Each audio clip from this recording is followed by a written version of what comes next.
Pero nakakalimutan mo, Rene ko, na taong gobyerno ka din. Nakakalimutan mo na sa gobyerno ka din. At ikaw ay sinasahuran ng tax na galing sa mamamayan. Diba? Rene ko? Hindi ko alam kung anong utak meron to eh. Sabihin niya na matibay daw yung lumalaban daw yung kabataan. Sabi niya, masolusyonan at least, lumalaban ng kabataan. Saan lumalaban? Sa rally.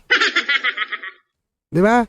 Kasi magkakaiba ho ang buhay ng bawat kabataan ngayon. Meron nabubuhay na maayos yung pamumuhay, na nasa kanya ng lahat pero nade-depress pa din. Nagkakaroon pa rin ng problema sa pag-iisip.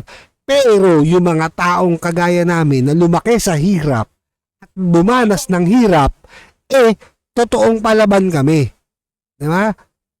Kahit anong laban yan, diba? Buhay kalsada, mabuhay lang kami, makakain lang kami, ginagawa namin yun noon.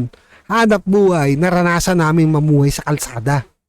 Yun yung bagay na hindi nararanasan ng iba. Diba? Kahit yung magdinis ka ng sasakyan, ng jeep, diba? Tawag namin doon diskarte. Kaya hindi uso sa amin yung salitang depression. Sa inyo lang yun na mga anak mayaman.